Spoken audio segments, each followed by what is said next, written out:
We are not a hate group. We're not affiliated with any other Israelite group. Israel United in Christ is a non-violent Bible-based movement. We do not advocate or condone any acts of violence against any race, ethnicity, or gender. We advise that if anyone hears or knows of any plots to cause harm to anyone or to break the laws of the land, you must contact the proper authorities to bring awareness to any possible threat, as stated in Leviticus chapter 5, verse 1.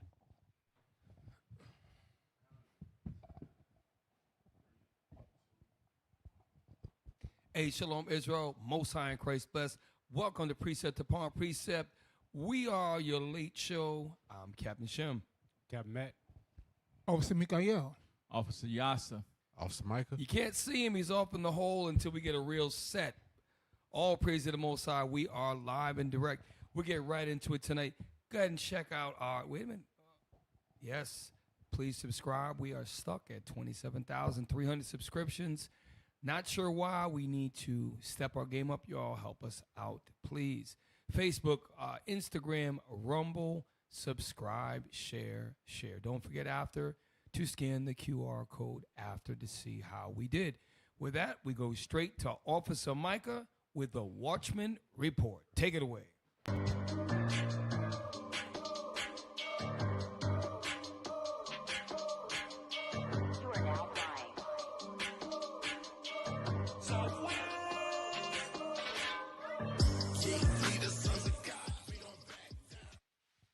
All right. Shalom, Israel. Most High in Christ bless.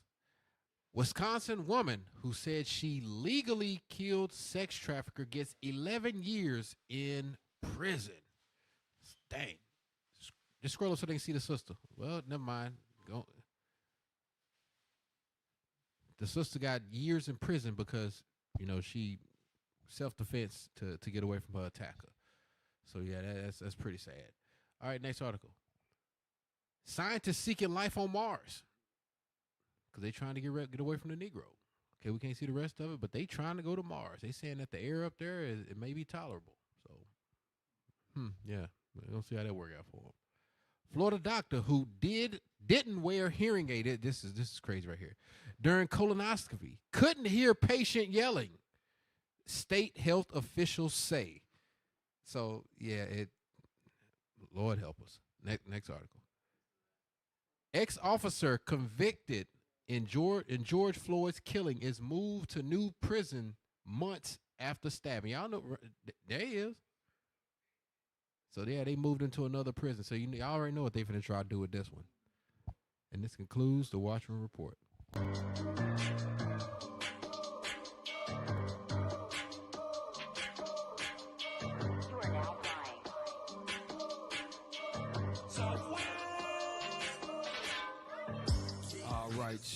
Shalom. Precept upon precept back. Yes, y'all, we coming back. We still buzzing up the men's conference. I wore my men's conference shirt. This shirt I had the Precept upon precept shirt. Actually, it's in the laundry. So all praise to the Most High. Y'all go check out IUIC events 2. We got like 5 uploaded promos for the men's conference in case you missed last week's show. We're still buzzing about the men's conference. We're still millions. It's going viral. People are calling the schools. They're asking, hey, how do we get involved? We see you out there. We got haters hating, but it made its mark. So tonight's show, we're going to go to the thumbnail that Officer Mikael created. And if you could kind of break it down, this is a kind of a little different show tonight. So what we have here is World War III. In the top corner, you have the soldiers, they're at war. Then you have this fentanyl bust. You see the police raiding the area with the fentanyl sign. And at the bottom, we have what is known as the Red Dress Run. Yeah. Hey, y'all. Grown men. So we're supposed to be circumspect in everything we do. We're supposed to watch and pray. Give me Ezekiel chapter 3, because our people, and I'm kind of showing you the difference between what's really going on in the world, the first half of the show, and what is going on with black men in America. What's going on with the streets in Baton Rouge and New Orleans, because our people, and they're not ready for what's coming. Ezekiel chapter, I have made thee watchman. I think it's 17. Ezekiel chapter 3, verse 17. Son of man, I have made thee a watchman unto the house of Israel. So our job as the men of the Lord is to watch out for ourselves and our nation. Meaning first you got to get yourself right before you can look out to watch for others. And while we're going to show what's happening in the world, how we're closer than World War III than we were 2 months ago.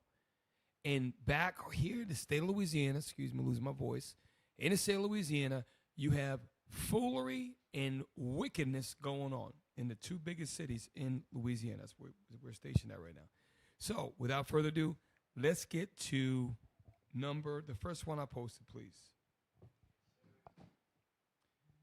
Because we're getting very close to World War III, okay? So, actually, you know what? I don't want the Persian one. Get me the very next one. I'm going to come back to that one, please. Number 2 is, yes, it should be. Yes. So, we've covered this guy, Douglas McGregor, y'all, former Army colonel, very strategic in planning and understands the world platform better than all the diplomatic representatives for the U.S., better than all of the foreign secretaries. Play it. It's 2 minutes. Play that. Page initialed agreement negotiated in Turkey between Russia and Ukraine, sabotaged by the United States and Great Britain in the person of then UK Prime Minister Boris Johnson, all of which with real the quick, promise. So a little backdrop. Basically, the Prime Minister of UK, basically the white man, Ukraine and Russia had a certain deal that was on the table for peace and understanding. The white man in Great Britain and America, they basically screwed it up. So he's talking about right now what's going to happen, okay, and why that didn't go through. He's going to begin to talk about NATO. It's only 2 minutes because this guy here understands geopolitics and he understands what's really going on when he says the Ukraine war. So this right here, this is very heavy information. We're going to let it play right through. To President Zelensky that Ukraine would join NATO. With all of these problems, with all of Ukraine's corruption, with all of its absence of democratic values, with its thumbing its nose and worse at Moscow, why would NATO want Ukraine? NATO wants what Washington wants. I think we need to get that straight. Nothing happens in NATO that Washington does not initiate and does not approve. If you take Washington out of the equation, I seriously doubt that very many NATO members would have wanted to have anything to do with this. Now, also, I might add that Zelensky was promised a lot of things, not the least of which was that the entire scientific industrial power of the United States and its allies would be behind him, that he would have limitless quantities of equipment and ammunition, and that he would win because we insisted that Russia was backward and incapable. Today, I received a communication from Europe, and the communication came to me from the Balkans, principally from Croatia, but some other states as well. People arguing against any further action and making the point that Article 5, this is this trigger for conflict in theory, Right. really does not obligate anyone in NATO to join a war that they don't support. And the argument that they made to me was, we don't support what's happening in Russia. We really never did. We're not part of it. We're not sending anything over there. So make sure Americans understand that if they initiate a war and they expect us, these are people in the Balkans, to support them, Right. not going to happen. Well, who does General... Okay, all praises. I sent you something. I want to get a map of Croatia and the Baltic area. What he's talking about is Croatia's somewhere around Greece and east of Greece. So we're going to play it back, and this time we've talked about before how the NATO countries have, for the last 3 years, have had protests in the hundreds of thousands against NATO's policy, which is by the U.S. He's telling you the same thing, and he's giving you more understanding of the division that is going on within these white European countries. So if we can get the map real quick, I want you to show you this. And please, at any time, y'all, jump in. I'm not trying to hog. Jump in any time. Map of Croatia. There's a lot of people, we don't know where that's at. Okay? Not a problem. So let's let this play for 1 minute. I'm going to stop you while you get those maps, please. You and I have been through this many times. The 1.5 inch thick, each page initialed agreement negotiated in Turkey. So in Turkey, right? In Turkey, that was where I think Erdogan was president at the time, where Zelensky, Ukraine, and Russia had 1.5 inches thick. That means that there's like hundreds of pages, 1.5 inches thick, right?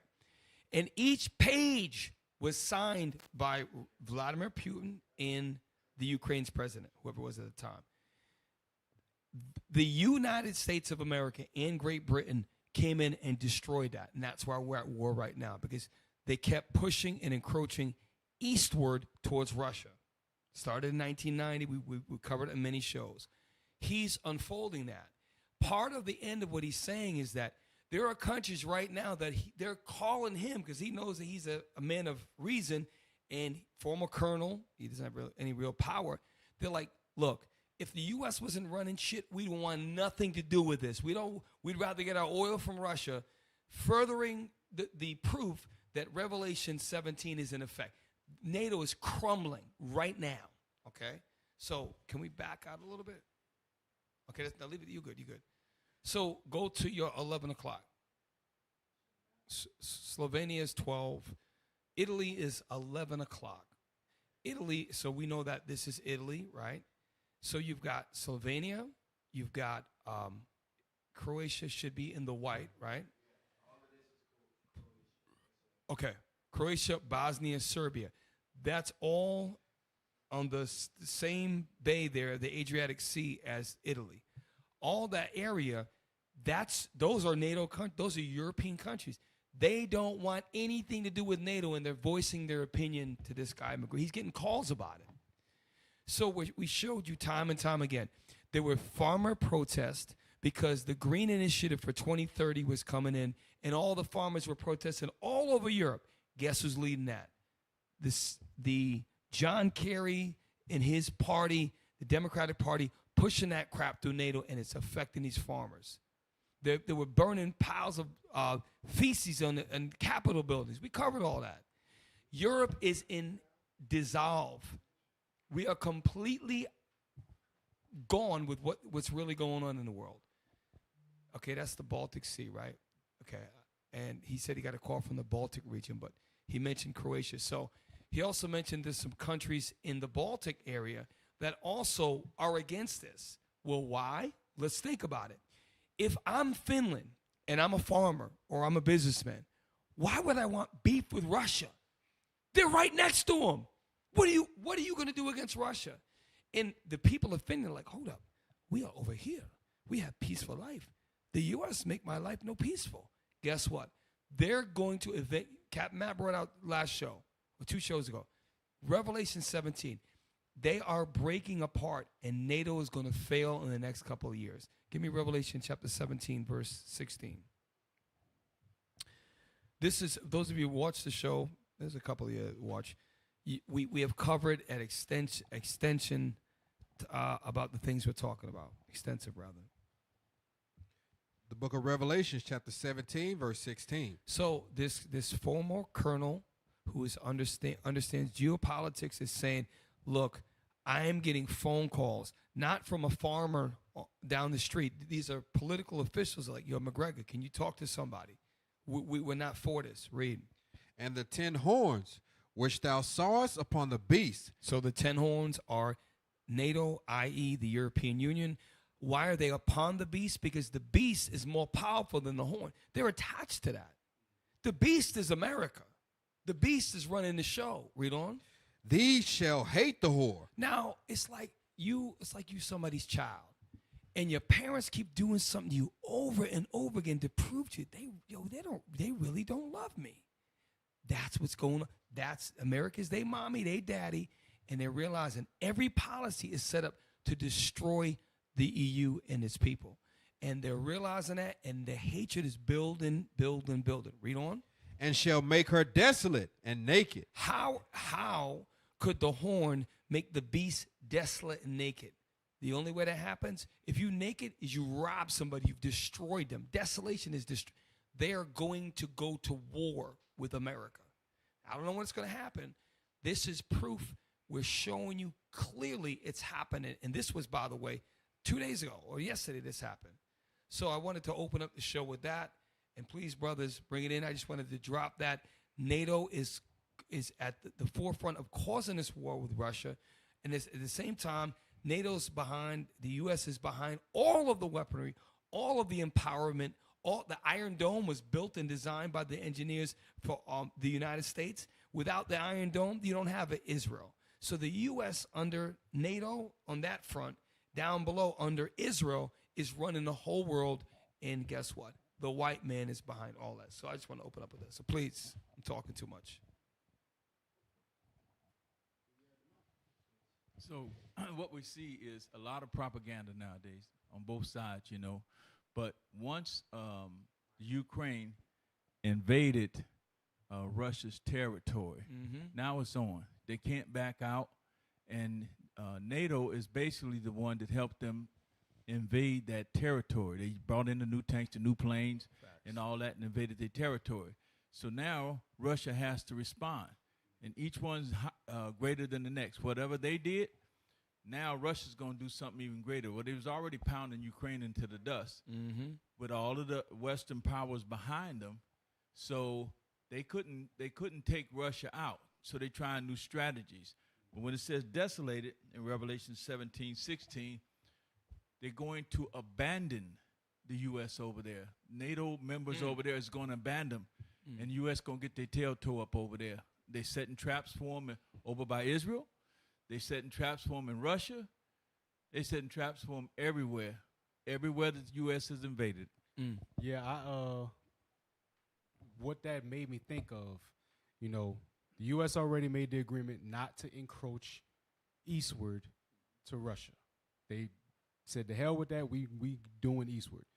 Then they annexed certain Russian territories. Ukraine is Russian territory. They used to be part of Russia.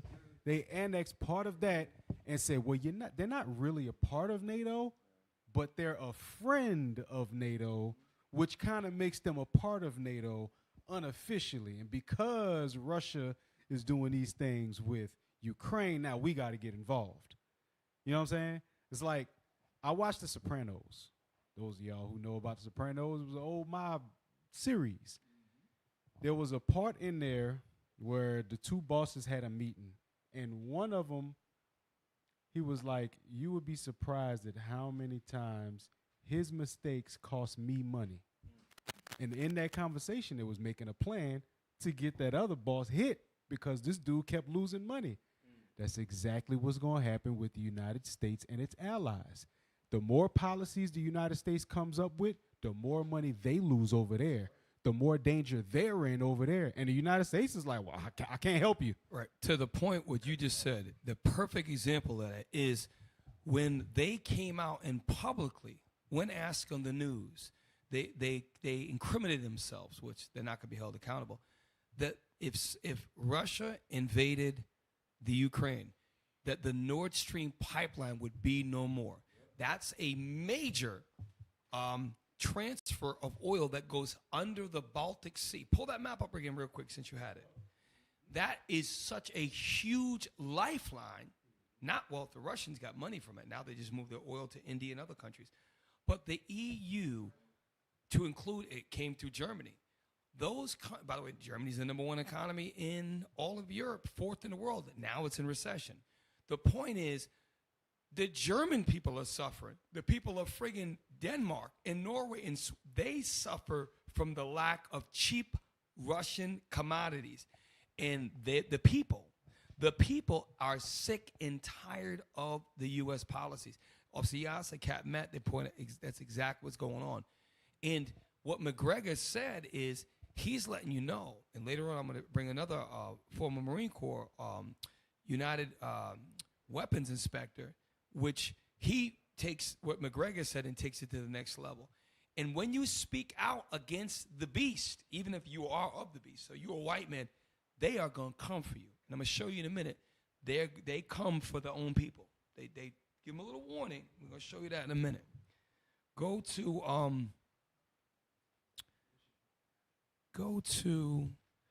the third one I posted, Officer Akiam, please. The third one, which I believe is, so there's a definition you hear people say on the nightly news all the time. There's a term that many of us hear, we don't know what it means. We just kind of basically think we can infer what it means, but there's a lot of meaning. We're going to play this video because this is the way the white man fights. Play. Our focus to West Asia, where the lines of conflict now are not just limited to the region, it seems. They may have reached the heart of North America. So real quick, what's going to bring World War III in? There are two major fronts. One is the Ukraine-Russia war. The other is the Israeli/Greater Arab War. The Israelis are fighting with Hamas, which are internal with Gaza. They're fighting with Hezbollah, which is the north in Lebanon. And they're fighting with the Houthis, which were in Yemen. And all the other Arab subgroups that are against the white man in Israel. Those are the two fronts. Both fronts are funded and advised and used with the Army friggin' Green Berets. They do this. They go in and then they train other people's militaries. That's what's going on right now. If I'm a Green Beret and I retire and I want to work, I can be a private contractor, go in, and then I could train you in warfare. And there's ways around it. Also, the Ukraine can swear somebody in and put them in their uniform. They can contract out like that as well. So there's a lot of ways that you can be in the Ukrainian army and still be not born in Ukraine, never speak the language, but all of a sudden you're just a part of the army, okay? Why do I say that? Because it's what's called a proxy war. A proxy war. The white man is all infinite in his wisdom of this world. Why? Because Satan runs him. So let's let the East Indian woman tell us about a proxy, what's going on. Violence. It's crucial to understand how these events are connected to the recent developments. Let's now break down the latest coming in from the Israel-Lebanon border. As per reports, Hezbollah has launched a barrage of rockets into Israel's Golan Heights following an Israeli airstrike deep inside Lebanon. So real quick, the Israel military report... please give me a map of Lebanon, because the last time we covered this, they started to bomb suburbs in Beirut. Now, Beirut is a major city, huge, several million people. Now, it's to the point where Israel's so bold, they're going further inward into Lebanon, which is north. So pull up a map of, okay, so to the green, y'all forgive me, my boy, I'm losing my voice a little bit. Green is Israel at the bottom, right? Directly above it is Lebanon. So Beirut is right on the shore. And by the way, why else you think that Israel want Beirut? If you had Beirut, look at that little peninsula. That's a pretty damn good geographical position. It's a great military position as well. And then you get Gaza, and you can control from Beirut to Gaza, which gives you all that nice strip on the Mediterranean, not just for your real estate, but for your drill routes. And they wanted to do like another Suez Canal cutting through Israel to get a faster pass to the Red Sea. Oh, is it to the Persian Gulf, rather? The Red Sea. It's the Red Sea. Thank you. So they're now bombing. Yeah, they got to suburbs outside of Beirut. Now they're going deeper into Beirut. This is a whole separate country. So now, and they also killed that Iranian leader at the Iran embassy in Syria. So these Israelis are bombing multiple countries. And this is where this is again, it goes back to the U.S. weaponry, the U.S. forces, the U.S. Supply of chain of command, not chain of command, but yeah, help me out, bro. I'm getting tired. Help me out. Hey, get Jeremiah 49:20. It just goes to show you, Israel has really been attacking a lot of different countries for the past month. They attacked Lebanon. They attacked Beirut. They even killed a few, not just one or two. They killed a few Iranian officials. They've been hitting Ishmael kind of recently, hitting them where it hurt. Now, this is why this scripture is important, because it couples with 2nd Ezra 16, and the horror is going to force everybody's hand in NATO to try to go against Ishmael. That's not going to go over well with them. Ishmael is everywhere. Hell, I saw Ishmael on our base. Quiet as kept. Read that. The book of Jeremiah, chapter 49 and verse 20. Therefore, hear the counsel of the Lord, that he had taken against Edom. He took counsel against Edom and did what? And his purpose, that he hath purposed against the inhabitants of Teman. Surely the least of the flock shall draw them out. The least of the flock is Israel. Israel is going to draw America into this war. That's why you got to pay attention to what's going on with Israel. Get your mind off of Cardi B and what other crap is going on? Jonathan Majors dressed up like a train conductor. Y'all might want to just leave that stuff alone. Get into real politics, what's actually going on in the world. Because Israel is making moves out there that's taking lives, literally. And somebody going to have to answer for that. And they have to, and that's why Netanyahu wants to remain in office for so long, because when the smoke clears and he is going to be investigated, and he's going to have some things to pay for, because he's killed, he's at his hand through his leadership. I believe it's maybe encroaching 40,000 Palestinian dead, and about 2/3 of them are women and children. Yep. And so I guess that they're also Hamas. Remember, they said that. They Right. said, you're killing women and children. He said those children could have grew up to be Hamas. And this, Those women, they could have been wives of Hamas, meaning they pushed their ideology. According to them, they think they're also fulfilling Bible prophecy, because they called everybody in Gaza Amalek, and they say they're trying to wipe out all the Amalek. but this is a war of It's going to attrition. happen. And that's what we see as a war of attrition. So that's why you don't see Iran and Hamas and the Houthis and all of them going full out. The idea is United States is backing those two countries. We're sending the bombs over that's actually killing those women and children from over this nation here. The United States is doing that. So ultimately, they killed over 40,000 people, ultimately. Right. This segues exactly what both you men just said. So let's look at the definition of a proxy war. You heard terms like Yasa mentioned, a war of attrition. You wear somebody down. You cut this supply line. You cut this transport lane. You bomb this tunnel. You take out this particular leader who is a moral booster. And now you can weaken somebody if you take out a guy that is responsible for management, organization, troop movement, and you take him out. It can cripple or at least put a setback in a war. So read proxy war. Proxy war, a war instigated by a major power. So pause. So you're not going to have the Houthis or Hamas or Hezbollah. They're not running a proxy war. Now, you've got other Arabs who have billion-dollar net worths who live in Dubai, United Arab Emirates, and there's a lot of these Arabs that got trillions of dollars, and these people can fight a proxy war, and they can go and use and pay and fund the Houthis and Hamas. And the U.S. is fighting a proxy war right now on both fronts. They're dictating how to fight Russia through NATO. They're also dictating how Israel fights all of the Arab world. And it's a proxy war, and that's what the white man is a master at, is proxy war. Go back to number 3, and then we got to go to break.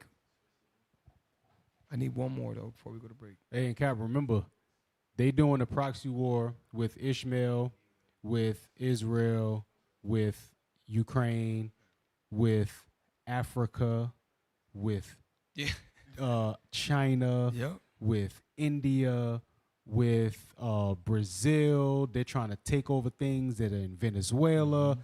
The U.S. is spread very thin when it comes to them putting their hands in people's business. When you look up proxy wars, the history of proxy wars, the things that you just said, they literally list them. And what you're going to find is behind. Now, Russia has fought some proxy wars. What you're going to find is the U.S. is at the back of almost every proxy war from South America. That's how they took Alaska. That's how they took Hawaii. But think about it. Hawaii is way over in damn near in Asia. Alaska is north of Canada. How are they part of the U.S.? These things happen because the United States has more military bases in Japan alone than most countries have in the whole world. So the reason why the U.S., why we pay $2.89 for gas and why we can eat for $5 a 1,000-calorie meal here is because of the fact that our country, under the front of democracy and Christianity, has destroyed many, many nations and destroyed many peoples and corrupted many people. That's Revelation 18. Okay? And Captain, one of the things you just mentioned was the cost of things are really, cheap over here compared to other countries. But what's going to occur is, as Israel and Ukraine then wear down, it's going to affect the economy over here. And we're seeing it in higher prices in the grocery store now. But all we have to do is cut off the Straits of Hormuz. That's what Iran can do. And gas will be $10, $15 a gallon. So it's just as the scriptures is bringing out. Pull up, Yasser says something heavy. Pull up a map real quick of the Persian Gulf and then the Red Sea. There are 2 straits. You mentioned one of them. And I think 20 or 30% of all trade goes through this. It goes up from the Red Sea, and I believe it goes up through the Suez Canal. And you're right. These Arabs under the Egyptians and under I'm sorry, yo. I got a headache tonight. I'm going to get through it. So that is a strait. Is that? Yeah, Hormuz. So that is one of the most narrow straits, okay, similar to the strait where Morocco meets Portugal or Spain. That is a huge passageway, right? This is one of the most important straits. Why? Because that Persian Gulf area is known as Oil Alley. Why? Look at the United Arab Emirates. The most famous city that you hear all over YouTube, Dubai, Dubai, Dubai. How do they build Dubai in the middle of a desert? It's oil money. Qatar, Saudi Arabia, the most oil, Kuwait. They fought the war in Kuwait. Iraq, Iran. That, if they shut that down and they come together, it's going to be, the price of gas and oil could go up. Now, go to the opening of the Red Sea. Hey, Cat, remember, yes, sir. Iran had an issue with a U.S. Ship that was going through the strait. I remember that. And the thing about it is that the U.S. just uses, what's the word? If you want to impose your will on somebody, but you don't actually fight them, the presence. So they'll move the Ford carrier unit and all the other ones, they position, perfect, it's perfect. So that's why they moved in a U.S. Aircraft carrier fleet right below Cyprus. Then they move them in the Persian Gulf. So they can launch all type of fighter jets and keep planes underneath the damn aircraft carrier. They got destroyers and carriers that are supported by whole fleets of ships. So that's the one I wanted. So when you go down to the bottom where it is Djibouti and Yemen. So I don't know the name of that strait, but that's, I could never pronounce it. So that strait is actually more narrow than the Strait of the Persian Gulf. And when you look at the Suez Canal, that's why Israel, you got to give it to the white man. He's slick. If I have a Suez Canal that goes through Egypt, right? They can't come in and strong Egypt like they can strong arm Gaza.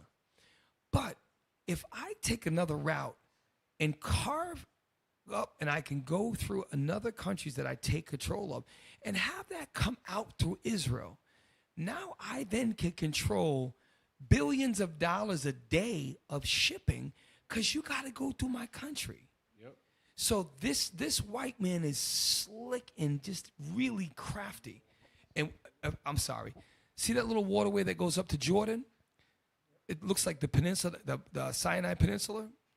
That little waterway, Israel wants to go from that little waterway and carve up right up through Jordan and then go right through Israel. They can hit Israel right from right there. They want to come out at the Gaza Strip, the same point that they just destroyed, killed all of those Palestinians. They want their route to come out right there. So can you open that up? Because I think, does that touch Israel? There's Jordan. I think that actually touches the very bottom of Israel. So that's Mount Sinai. That's the Sinai Peninsula. It is Israel. So, Captain, look at that. So that actually is on the border. So if these bastards, because to go up, you'd have to go to the West Bank, right? Too much land. But if I can just take that and flank that left and go out through Gaza, I just saved myself tens of billions of dollars. These Edomite bastards, and that's who they are because they have no father, and that's in the scriptures. Yep. They know exactly what they're doing.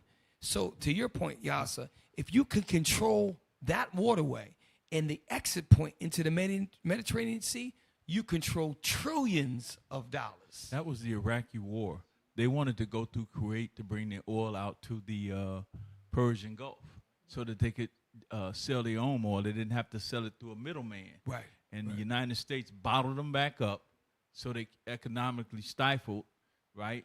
And they bombed some of the oil fields and stuff, set them back into caveman time. And but that's exactly what Israel's doing. They're trying to set it up so that they can, Israel has tons of oil that they've never even touched, and they want to sell their oil as well.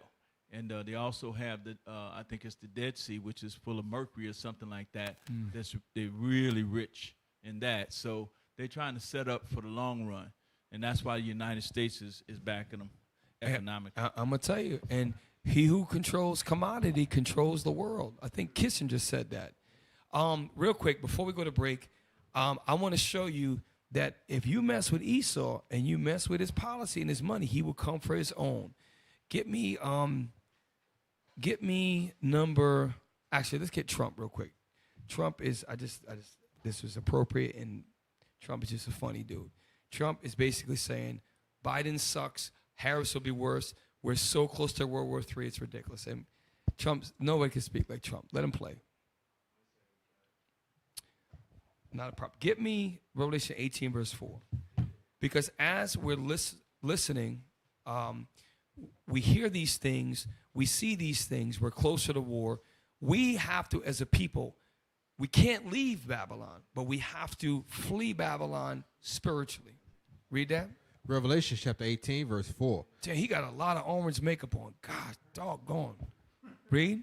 And I heard another voice from heaven saying, "Come out of her, my people." That's why it's important what we did in Oakland, what we do in these cities, because we are going to be the prophets of the Lord that are going to be the voice to let them know they got to wake up. You got to come out of the ways. No more Christmas, no more Halloween, no more Father's Day, no more Mother's Day, no more birthdays, no more pants for the women, pork for men and women, no more shaving your beard and bald in your head. Read on. That ye be not partakers of her sins. And that's what you're doing. When you are in this world, you're partaking in the sins of Babylon the Great. Read on. And that you receive not of her plagues. So the plagues that's coming is what Revelation 17 talks about. Desolation. How is the 10 horn going to hate the beast? Why? Because eventually it's going to come to nuclear missiles. Russ is going to be involved. Bishop has taught the Valley of Armageddon. All of that's going to take place, and we're literally at a brink in time where you've got people calling Douglas McGregor saying, listen, we don't want nothing to do with fighting with Russia. As a matter of fact, we have no beef with Russia. And they protest in 2022. Up until 6 months ago, they were in every major city, almost all of them. They were driving $50,000 tractors, driving 8 miles a gallon to cities to protest the green agenda, which is pushed by the white man in America. The European people know it's wrong, and they're going to put pressure on their officials, and they are going to go away. Now, get Trump. By the way, the war with Russia would have never started with Ukraine, would have never started if I was president. October 7th would have never happened. Iran was broke.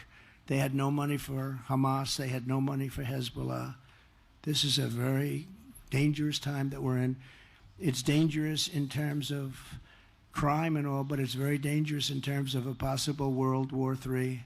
We're very close to World War III, and people don't realize it. We're closer than we've ever been, I think, ever since World War II, but this would be the war of wars because of weaponry. This isn't, as I say, two army tanks going back and forth shooting at each other.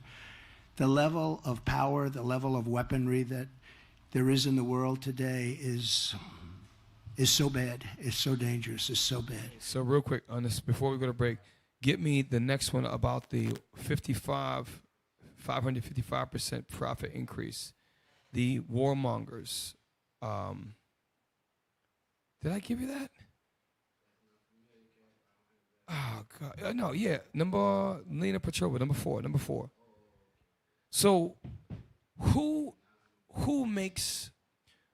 benefits from wars? Well, we're gonna let an economist and a CPA tell us about the companies that produce these weapons. What, in one particular in Germany, how their fiscal years are going since the wars happened. Play. To negotiate. Who benefits from eliminating negotiators? And who is behind these ultra-aggressive, war-mongering policies that are being actively promoted and supported on so many government levels?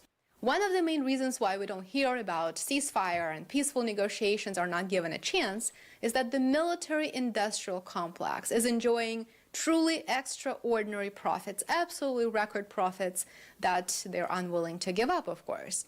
After all, you cannot have a $90 billion with a B, $90 billion military-industrial complex without a war, and then another one brewing in the pipeline. According to the latest financial data, Rheinmetall, the German military manufacturer that is also one of the leading global companies in this industry, it literally doubled its profits. It doubled its profits. Pause real quick.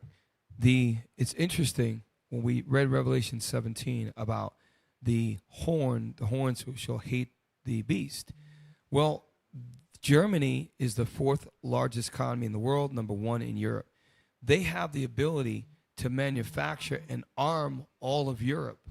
So there's the proof. So when the beef really gets going and they turn their weapons on each other, the Germans, the French, they have the power to make their own weaponry to go to war at a nuclear level with the United States. Go ahead, Officer Mike. What people don't understand, Cap, is I can't remember which war, if it was World War I or World War II. America, they took those scientists and they brought them back to America. So they used it was World War II. They used them like the BMWs you see over here, Operation Paperclip. Operation Paperclip. You see the highway system, all that. That's how Hitler was moving his army so fast. Mm-hmm. Like they have the Autobahn over there. He designed the roads so he could move his military very fast, and they wouldn't bank out, they wouldn't crash, anything like that. America stole all of that. So the very people they stole it from, they still have those capabilities. America, they didn't create none of that. They stole it. They stole it. Those. Let me tell you something. This is why it's important that Captain Matthew mentioned. We have to. And I know like this show is more geopolitics. It's a little bit more dry. But you got to get the news from different perspectives that have nothing to do with a white American philosophy.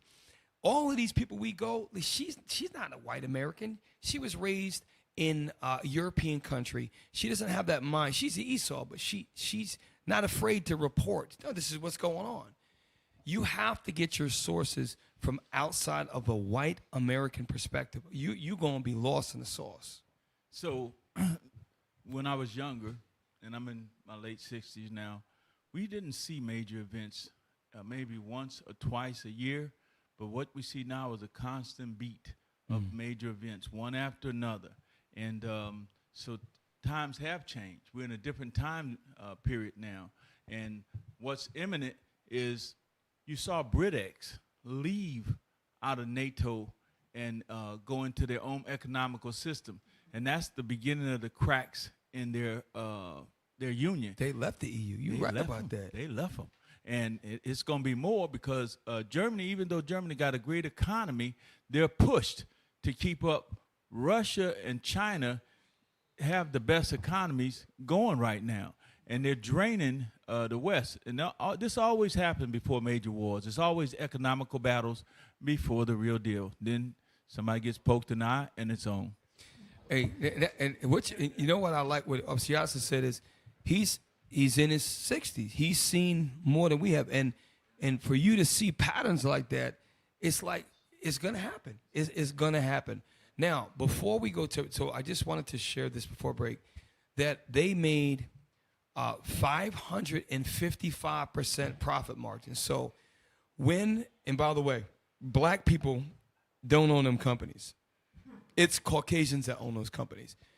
Esau, and by the way, you ever notice when you go back to history, how come they didn't drop the A-bomb on Germany? Because they value whiteness. And they don't want to kill little white German kids. But they don't give a damn about them yellow slant eyes. That's exactly what they think. And I have no beef with Chinese people. I mean, they're not my people. You know, God says they're nothing, but they are more culture, more respect than Esau. But because Esau's united, even in their division, with France and Great Britain and Russia, all white countries were all beefing with Germany and another white country. But how come they didn't stand up and say, no, why are you going to bomb Hiroshima and Nagasaki and kill hundreds of thousands of people and maim others and give them radioactive damage the rest of their life? They're just trying to, who cares? And what you're saying, Cap, is so true because it's the same thing with the Palestinians. Right. They don't like the Palestinians because they're another dark-skinned people. They're doing basically apartheid over there. Yeah, is what they're doing. Big facts. Hey, can I get a scripture real quick? Yeah, of course. Based off what the Officer Yasser said. 2nd Ezra 16:38. 38 and 39. Because he said him being late 60s, he never saw events like this take place. But nowadays, it's happening back to back to back to back. The book of 2nd Ezra, chapter 16 and verse 38. As when a woman with child in the 9th month, bringing forth her son, within 2 or 3 hours of her birth, great pains compass her womb. So when a woman is about to give birth, the contractions start.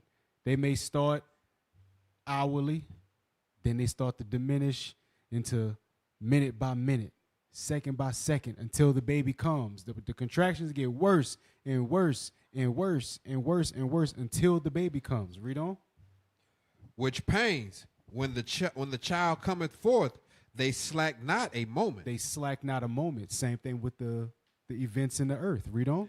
Even so shall not the plagues be slack to come upon the earth. Even so shall the plagues not be slack that come upon the earth. Read. And the world shall mourn, and sorrow shall come upon it on every side. Why? Because that's world war going on. A whole bunch of stuff going to be happening. That's like COVID year-round now. Yeah. It ain't slacking up. We never had the cold in the summertime. We always called it, around the so-called holidays, around Thanksgiving and Christmas, we'd always get the flu or something, and it would be over before spring. You wouldn't have nothing during the summer. You were just healthy during the summer, and you'd be dreading the fall to come on. So now we got colds going on, all kind of epidemics. It's constant now, so things have changed. So real quick, I want to, before we go to break, I'm gonna extend it a little bit. I want you to, it's a timestamp from Scott Ritter. Now I'm going to show you that a guy like Scott Ritter, who was a former Marine Corps officer, Scott Ritter was a former UN chief UN weapons inspector. When you see videos in the 90s, you see him on interviews. You see he went inspected Iraq, weapons of mass destruction. And now he's just telling all from the timestamp. And then I'm going to show you what they did to him 2 weeks ago. I'm going to show you what they did to him 2 weeks ago. 12:35. Quote unquote spokespersons be hauled before a court, an international tribunal, and held accountable for their lies. So real quick pause. So he just transitioned another point. Now he's going to set up, they're going to switch gears to Russia and NATO. And watch what he says, because he says something that is, the stuff that he's saying is getting him in trouble. He's getting banned from flying. They're actually raided his house. The FBI got, I'm going to show you a video of it. And this is you got to figure, this guy is supposed to be retired and be respected the rest of his life. He was a UN's weapon inspector, Marine Corps officer. You're supposed to be valued in your whiteness in your retirement. Look at it. Look at the background. He's highly decorated. Right, yeah. Yes, he is. Look at all them the medals. Play. Gears to Russia. Who or what invaded Russia with the military incursion into the Kursk area? So pause. The Kursk area is what you mentioned earlier, Officer Yasa. That is a small part of Russia itself. And they're making it seem as if they have broken ground, even though they're losing the war miserably. A very small little section of Russia, technically, now this is what he's talking about. The judge is talking about Scott Ritter, a former UN. The reason why I say this is because this guy knows what the F he's talking about, okay? And the politicians and the powers know that he knows what he's talking about. And that's why when you see what next, the white man, he ain't gonna allow even his own. You keep messing with us. Play on. Well, it's the government of Ukraine using a military force comprised of up to, this would have been a week ago, 18 separate units, whether they be brigades, regiments, independent battalions, etc. This language. The majority of the people that are being killed and captured in the Kursk area by the Russian army are Ukrainians. The vast majority. So, real quick, if you pay attention, he's trying to watch what he's saying. But the judge is a judge. He's just talking to prosecutors and defenders. Watch how the judge kind of shakes him, and he's gonna be prompted or cajoled. Play. Of the forces that went in are Ukrainian forces that have been organized, trained, equipped by NATO advisors, and are fighting a NATO. I got to stop it again. Those NATO advisors are people like Green Berets or Special Forces, not Green Berets, Special Forces. They'll go in like, is it Delta Force, Micah? Special Forces. They are elite. You got Rangers are badasses. You got these guys are so friggin' smart. These special. They train other armies how to fight, how to shoot, how to set up land nav, how to read a map and a compass, how to fire certain U.S. sponsored weaponry. Okay? And Scott's being politically correct to a certain degree, but now watch what the judge says. Hey, Cap, real yes, quick. sir, please. Earlier, the colonel earlier, he said that NATO does nothing without Washington, nothing that Washington doesn't want to do. So those advisors, it's Washington. It's a fact. It's 100% fact. It goes back to a proxy war. The U.S. is fighting the most renowned proxy war, and they've been building up this proxy war since 1991 when the Soviet Union was dissolved. I think it was 1990. And the proxy war has been fought for 30 some odd years, 34 years. And now it's Putin said enough is enough, and that's why Putin attacked, and he knew it was NATO sponsored.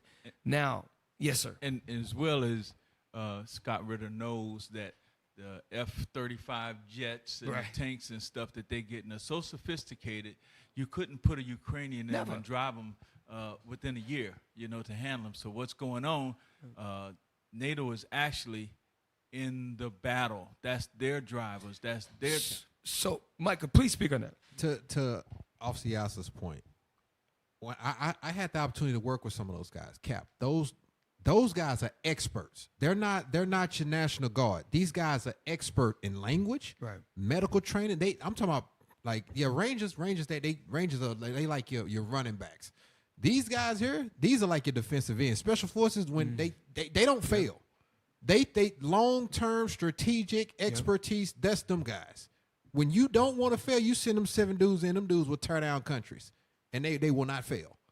And to your point, they're expert in languages, skill, proficient, any type of weapon system, you name it, they know how to. They got it. They got it here stateside. Know how to operate. And they have what's called cultural awareness. Yes. They most white people can't do this.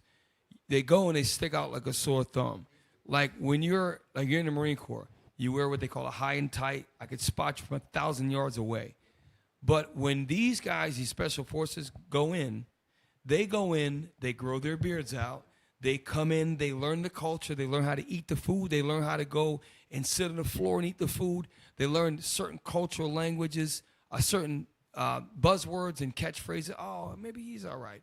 And they know how to win people's trust. Very, very, very, very wise, like a snake. And Cap, when they land the plane and the plane needs servicing, right? How the Ukrainians gonna work on that plane? Right. They don't know nothing about that. This ain't no heavy industrial equipment. This is high tech technology, IT. We have to send in all that support. Yes, sir. Yes, sir. The United States So does. this is 2 more minutes, and we come back. We're going to touch on the red dress run and just a little bit. This is more important. This part of the show. Watch what he says. The judge is going to pull it out of him, and then I'm going to show you. Now, this is today. This aired. This interview right here today. I was working on it about 2 hours ago. But before this, things like this is why the FBI came to this guy's house. Play. But there is a definite foreign element, but it's not the majority of these forces. Is it fair to say, as our friend Larry Johnson does, that because this was authorized and no doubt planned by CIA with the help of MI6, using American equipment, using American technicians to... Pause. So Scott Ritter didn't want to say that, but the judge is like, hold up. I'm a judge. I'm going to say it's my platform. To exactly what Officer Micah, what Captain Matt, what Yasser said, is an advisor, okay, is your special forces that are going in and training them on the weaponry, how to battle plans. And by the way, what he's going to say next, they had AI, they had global GPS, global position satellites, they had real-time data. So when they come in, they know exactly, even night ops, they know where they're at night. Watch what he says. He said, this Ukrainian force was unlike any that has fought in this Russian wars thus far. Cap, when you start exposing their intelligence, and saying stuff about CIA, MI6, and all that, man, you in some deep water. It's Shark Week now. Right. So we'll finish this out, and thanks for staying with us. And then we're going to go to the last one with the FBI one. Play. Operate the equipment using American ammunition to kill Russian soldiers, and more likely than not with American persons, whether they're CIA, outside contractors, soldiers of fortune, or full-time military in Ukrainian uniforms. Pause. You see that? And I'm going to tell you right now, if I have a, when you're in the Army, they have, when you go, you pick up, you rescue somebody, first thing you do is you identify, you pull on your patch, it shows the American flag, right? So if they have uniforms, thank you, Asa, if they have uniforms, how am I supposed to be able to determine? If I have special forces, or if I have elite Marines and Army, Air Force pararescues who are retired, still 45 years old and can still run and jump, and I put a Ukrainian uniform, how are you supposed to distinguish that from a distance unless you get up close and kill them or they can talk to you? These people know what the hell they're doing.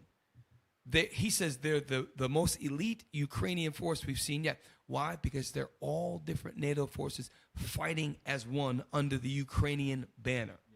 And Putin is not stupid. He knows that. I'm sorry. Finish this up. That America, this is Larry's conclusion, the United States of America invaded Russia. NATO invaded Russia, and that includes the United States.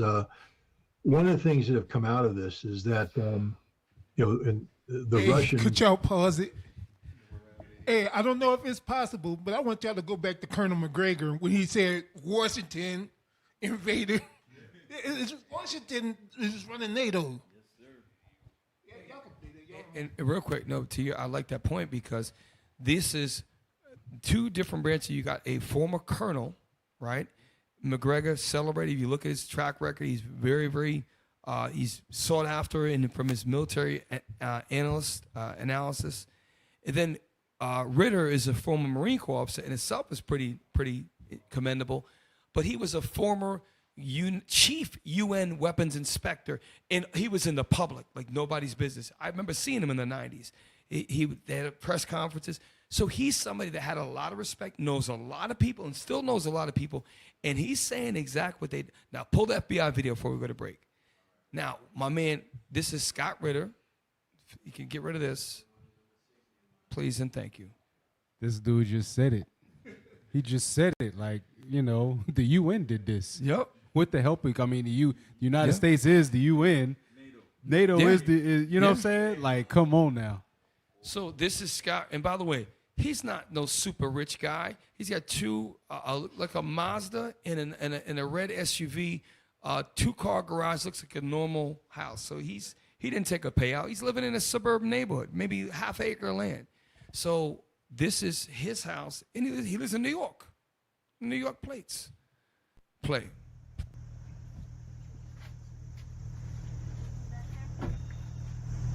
Nothing on my side. Didn't check your side, no. No, we're good.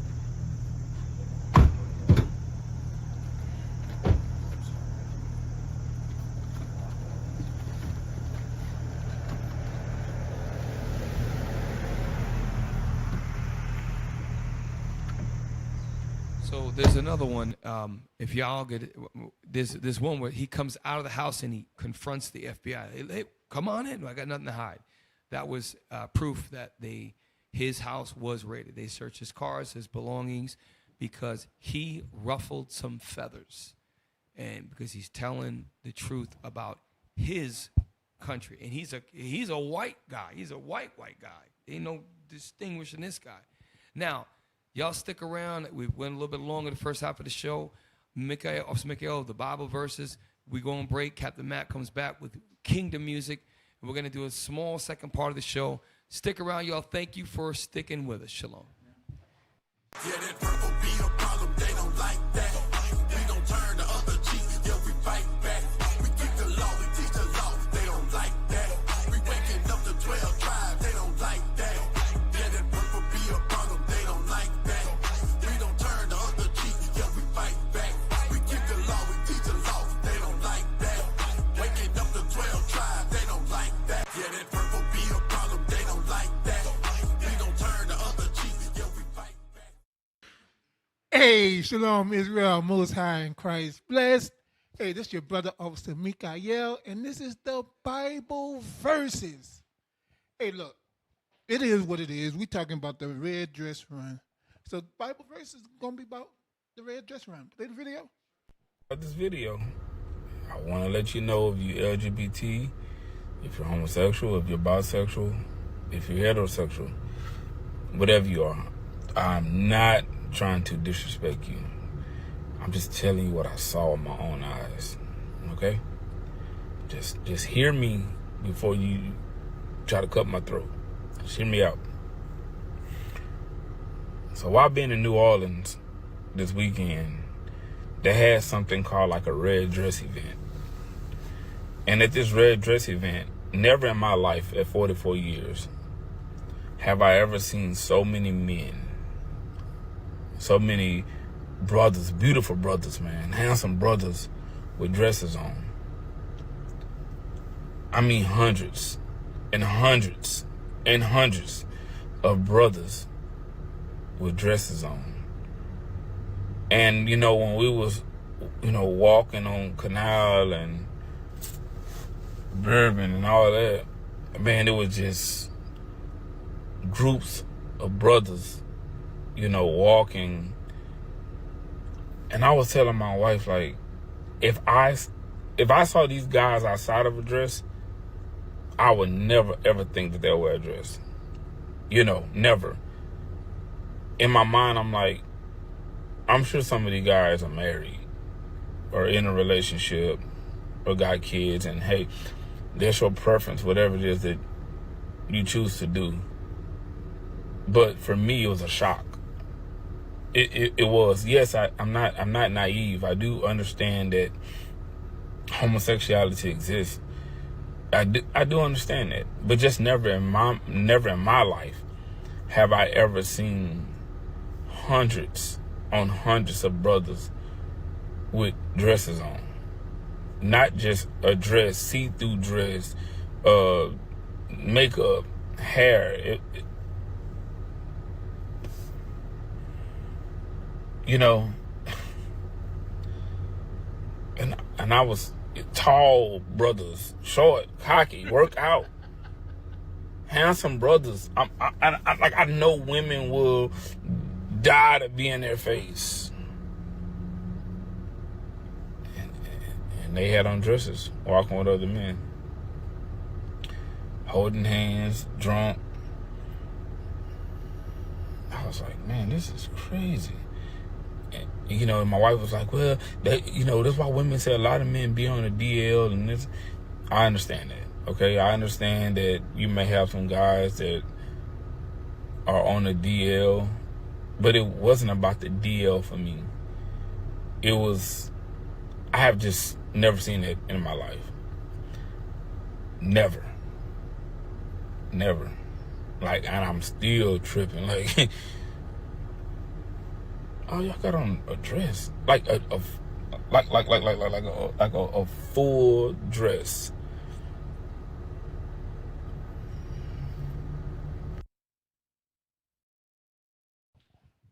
Hey, look, that video right there is a brother that is befuddled.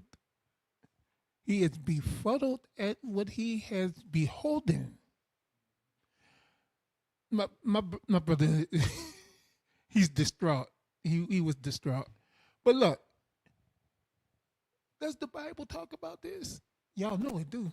Deuteronomy chapter 22, verse 5. Let's get straight to the point. The book of Deuteronomy, chapter 22 and verse 5. The woman shall not wear that which pertaineth unto a man, neither shall a man put on a woman's garment. It says, neither shall a man put on a woman's garment. Our brothers, because that's the main thing. He wasn't worried about Esau. He done seen the white man wear a dress before. That's normal to him. What he was confused about, what he was disturbed about, was brothers. Because he knows we are the sons of God. And if he don't know we the sons of God, he know it ain't right. Read it again. The woman shall not wear that which pertaineth unto a man, neither shall a man put on a woman's garment. Brothers, we not supposed to be out here wearing no red dresses, no blue dresses, no pink dresses, no yellow dress, no dress. Read. For all that do so are an abomination unto the Lord thy God. It is an abomination. It is hateful to the Lord our God. Give me 2 Esdras 4 and 14. 14 and 15. Because this is what this is. It does tie into sports, because the invention of sports went into their idol worship, and they were having orgies at their sporting events because they honored their idol gods, which were all about sex and fornication and this madness. Read that. 2 Maccabees 4. 2 Maccabees 4 and 14.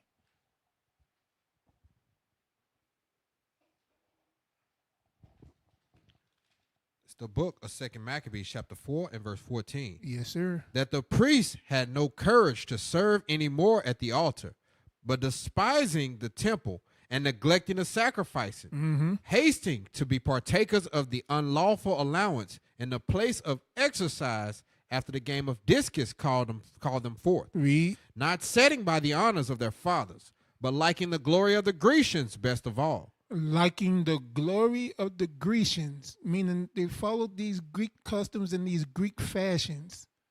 Men wearing dresses is a Greek fashion. And yeah, we know the Greeks got it from the Africans because all that was in Deuteronomy and Leviticus was your Egyptians. But when we went into that Greek captivity and we were decimated by the Greeks, we took on all their customs, all their ways. And I got one last scripture. It's kind of a joke. Go to James chapter 2 and verse 3. It's kind of a joke a little bit, but just to lighten the mood. But y'all know we ain't supposed to be cross-dressing and there shouldn't be no red dress runs. Read that. The book of James, chapter 2, verse 3. Uh-huh. And ye have respect to him that weareth the gay clothing. The what clothes? The gay clothing. The what clothes? The gay clothing. If you're wearing a red dress, that is gay clothing, men. Yes, it's a little bit of a joke. It ain't talking about that. But, hey, look, this has been the Bible verses. Stay out them red dresses, bruh. Yeah, that purple be a problem, they don't like that. We don't turn the other cheek, yeah, we fight back. We keep the law, we teach the law, they don't like that. We waking up the 12 tribes, they don't like that. Yeah, that purple be a problem, they don't like that. We don't turn the other cheek, yeah, we fight. Hey, look, Israel, I know y'all got y'all phones out. So while you got your phone out, scan the QR code. Let us know how the broadcasting technology team doing. Hey, look, it's 5 quick questions. Answer the questions. Let them know. I see y'all in the comments talking about the microphones is low. So put it in the comments. Let us know. Let us know. Turn the mics up. Scan this QR code. Let us know, man.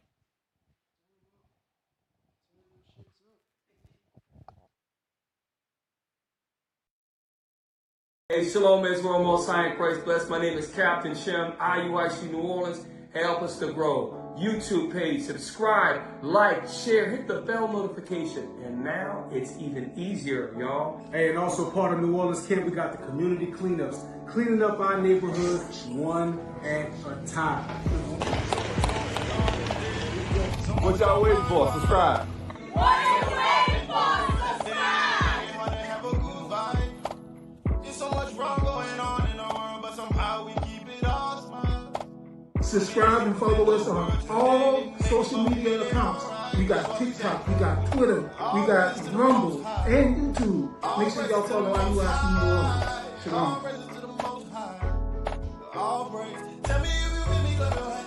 Hey, also, we got flyer missions every day and also camp videos. Check us out, IUIC New Orleans.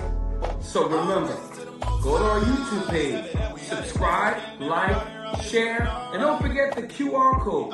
When the QR code comes out, don't forget to take your phone out. 5, 4, 3, 2, 1. Why isn't it done? Shalom, Israel.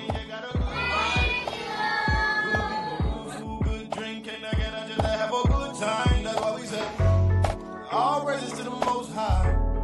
All praises to the Most High.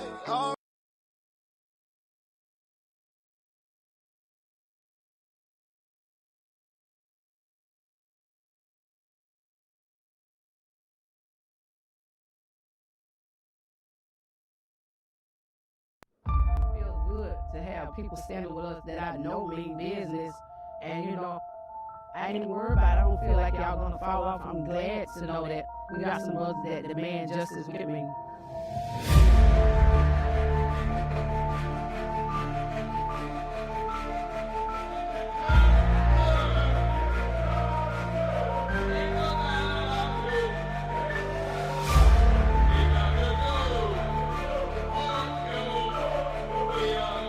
I said before, it just begins now. That's right.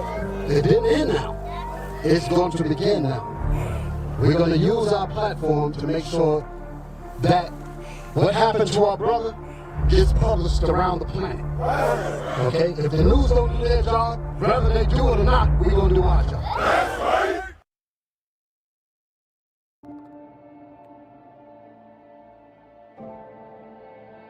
when you get back to your children, when you get back to your community, you still need to remember what happened.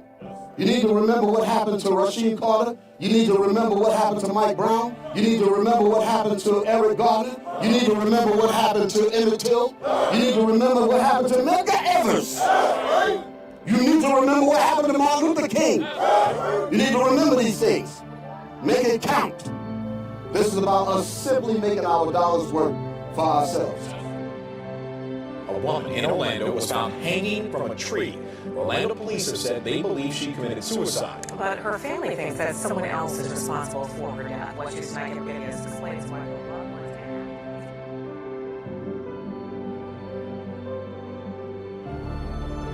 Tonight, the Justice Department says it's assessing the deadly police shooting of Sonia Massey, the Illinois woman who called 911 about a possible prowler, only to be shot and killed by a sheriff's deputy in her own home.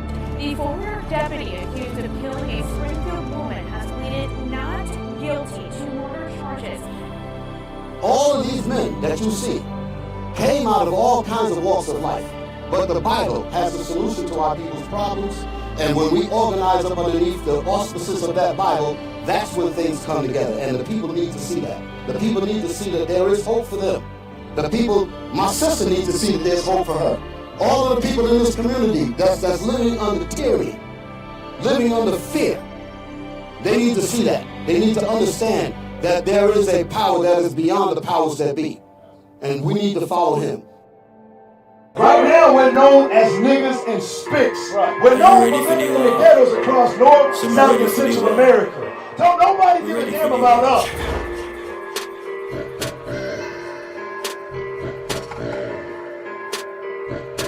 How am I gonna hate somebody that looks like me? Never say never, cause we are custom. Chariots in my we're fully custom. Day of the Lord are rain down like hot sun. No take charge, she's a man of war. Pussy to this land like Nineveh. Ready get set, ready get set, ready get set, ready just come. If you're awesome, if you're awesome, if you're awesome, I just wisdom. Holy Ghost, Holy Ghost, Holy Ghost, pulling light in your soul. You were broken, you were broken, you were broken, but now we are whole. Ladies and gentlemen, that's the king. Let's go. Club. 12 up. Sit it down. Hey, Shalom, Israel, Most High in Christ bless. Y'all know what time it is. It's Kingdom Music. All right, this is your one-stop shop for the newest music in Israel. And right now, we about to go to my man, King David's Hitman. He was on my upcoming album. Yes, I do have an album upcoming. Wait for it. Play the video.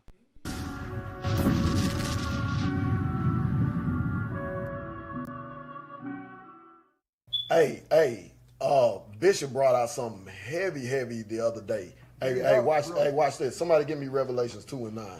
Watch this. Get it. Watch Let's this. get it. Bring it out. Yeah, man.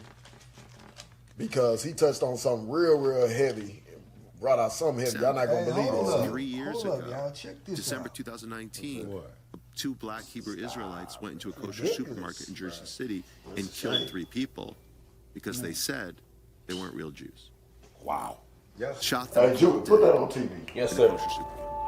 So again, you're entitled to believe whatever you want. I think we need to recognize that rhetoric can have real world consequences. Can we talk about Hollywood again? Because it is true that Jewish people founded freedom.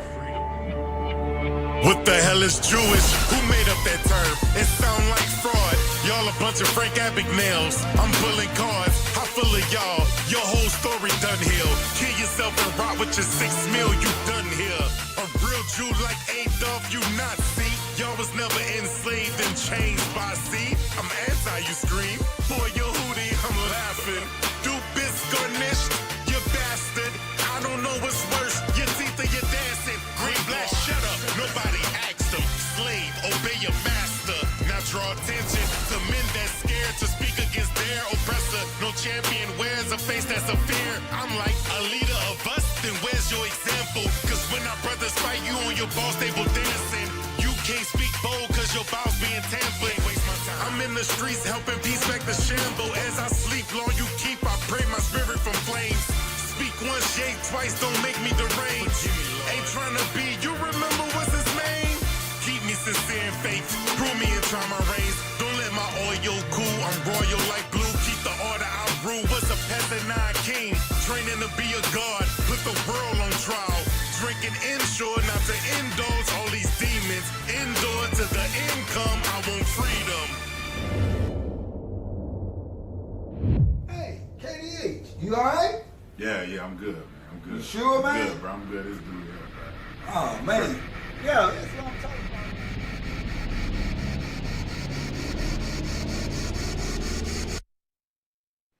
Be. Sometimes when y'all see us daydreaming, we ain't always having good thoughts. So, hey, all praise to the Most High. That was my man King David's Hitman. Bruh, go to originalroyalty.com, get the latest music, put it on your iTunes, your Spotify, your Tidal, whatever streaming platform you got. Listen to righteous music. Make a playlist. If you really in the spirit, you know how to do the IUIC radio on either Spotify or iTunes. If you don't know how to do it, you ain't in the spirit. Shalom. Ladies and gentlemen, that's the dream team. Let's go.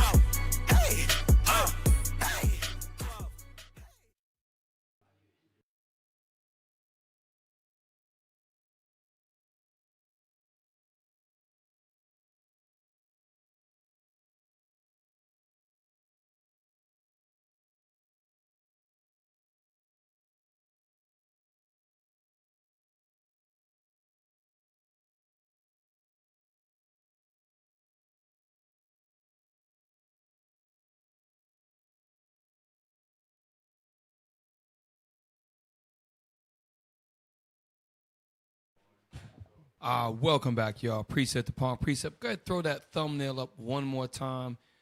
We had a very extended version of the first about World War III. Now we're going to take about 15 minutes or so and touch on what's going on in the state of Louisiana. I want to first pull up the article. It says Louisiana fentanyl fiends and red dress runs. So basically what's going on is as the world is continuing in sin, you've got God setting the stage for World War III. So we're going to show you the difference. Yeah,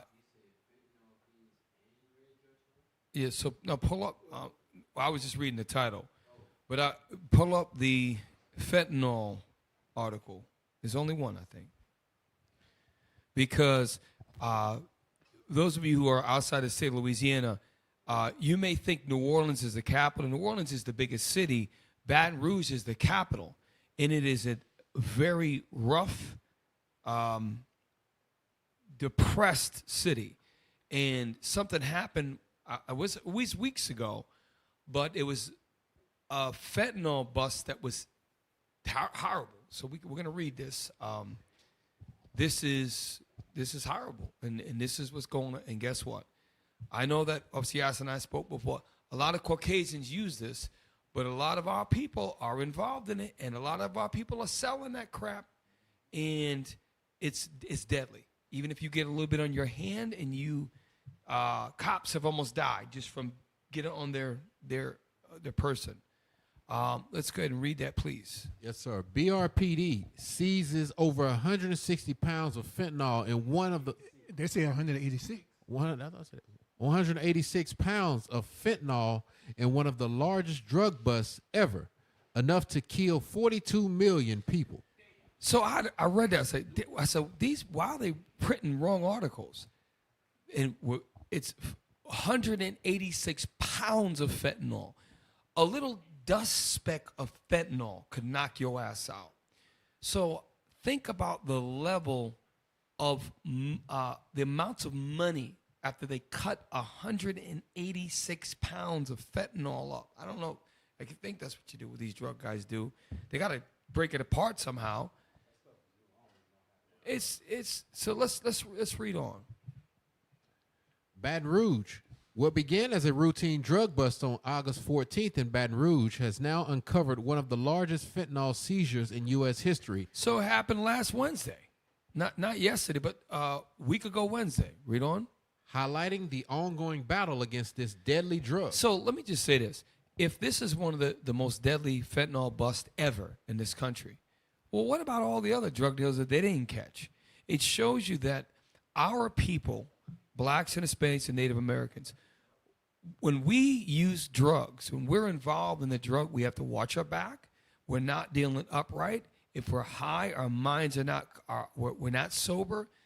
While World War III the stage is getting set, you got people doing and involved in this right now. Play on. Read on. We're not going to read the whole thing. Where was I at? No, was it? Nearly 84 kilos or 181 pounds of fentanyl were confiscated from a home on Vermilion Drive in Baton Rouge on August 19, 2024. During the raid, officers seized fentanyl powder, prescription pills, and a money counter. Officials tell UWK that some of the fentanyl powder was laced with heroin. Damn. So let me say this. When I worked at the university, LSU, it's epidemic. And that's why they're making this bust, because it's destroying a certain group of people. Just like with crack cocaine, you didn't see them making no big bust with that. They wasn't trying to get that out of the system of the people. So you saying if fentanyl affects white children and teenagers, Yep. now we've got to do something about it. Now we got to do something about it. There's an article, I don't remember the name of the article, but people can look it up, where LSU campus has an epidemic of drug use, and they're finding... But that's in Baton Rouge. LSU's in Baton Rouge. It makes perfect sense. And they're finding them, they falling out of cars, they're finding them dead in cars using the drug. So that's why they're making a big push. Hey, to your point, opioid. Yep. What's the Oxycontin? They put them in rehab, and they have all these special clinics for this. We had none of that. You know, when they had the crack cocaine epidemic. But yeah, 3 strikes you're out. Right. 3 strikes your black ass is out. And you can have the same amount of cocaine if you had the complexion for the protection, and you would get a slap on the wrist. Mm-hmm. But if you had crack, you were going to jail for 10, 20 years. It shows you the disproportionate in judgment and sentencing, and how it targets targets us. We almost done. We're going to do one more thing before we go to Lord Back Attack. Can we share a little bit more of that article, because I want to see something else? Yes, sir.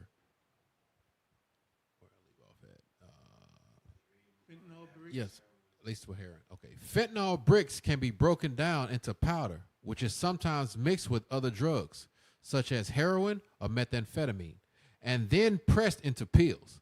These pills are sold on the streets, with each fentanyl pill costing approximately $20, according to BRPD officials. So if you got 186 pounds of this material, and you mix it with, and I'm just trying to take what he says, and you mix it with other, and I think that means you cut it, right? Yeah. And you make a teeny little pill that's worth $20 for the one pill. It goes to show you the level of evil that's right here in the state of Louisiana. It's happening, right? One of the biggest busts ever.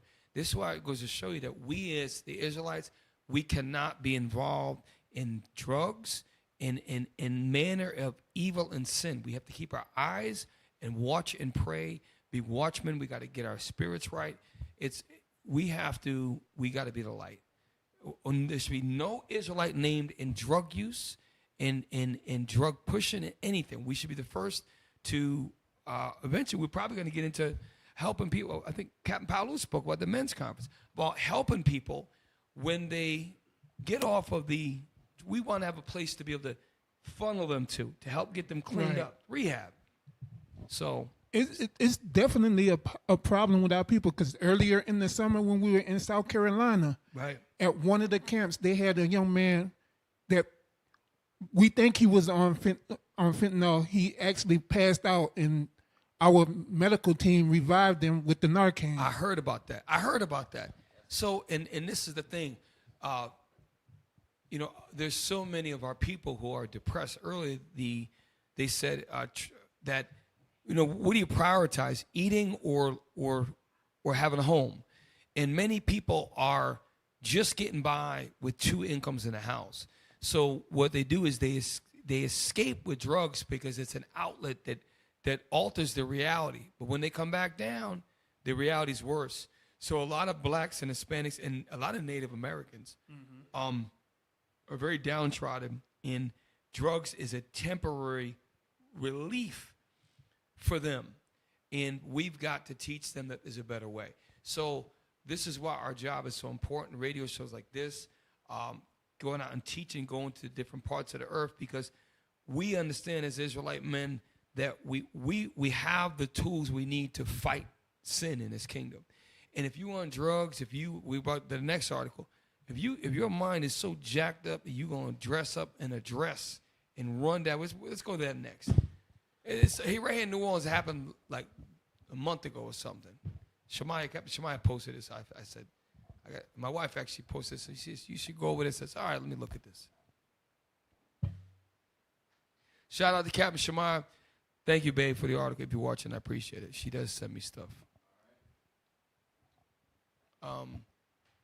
The red dress run. You know what? In the interest of time, just pull the video. Let's just get right to the point. This is not AI, y'all. Well, and because a guy at my job, I posted one too. I heard a guy at my job talk. I thought he was bullshit. I thought he lost a bet or something, and he was talking about this back in 6 years ago. I'm like, yo, shut up, man. What are you talking about? This is, and I didn't know that this was real until last year. I thought it was. This happens every year in New Orleans. We were at camp. I got one. I got the video. Okay, yeah. I remember teaching. Yes. I want everybody, before we put this video up, ignore the Edomite that's on the screen and look directly behind him. So, and we teach right on that street, do we not? Yeah. That's Canal Street. And it's black people. We just take stuff to the next level. We just are so stupid, man. Play it. A sea of red dresses and, of course, dirty linen. The majority were all cheering on the Saints and popping into bars to catch some of that action. And all of them are ready to see how the Saints do this season. It might have been hot outside. Wait. Pause this. Did he just say all these Negroes in red dresses were Saints fans? Yeah. You can't make this stuff up, man. You cannot make this up. This is Greekish fashions. It's Greekish fashions. I'm posting something. You can go ahead, play it. Everyone was in. Real quick. We're gonna play this, but pull up. I have 2 posted in mine. That it's 2 YouTube links. It says Red Dress Run. If you could click the first one, because it's gonna give you a super Jake. Completely, it's play. From supporting the black and gold. I'm just excited to see what we will do this year. Let's go, Saints Nation. Emily Reese is an artist with a gallery on Royal Street. And I know that lady. I sold her a system. I know. I know that lady. I sold her a system. She's a very, very decent lady. She got an art gallery. She got 2 sides to the store. I know the lady. But did you notice that the 2 women that they showed on camera did not have on red dresses? Yes, I did notice. Yes.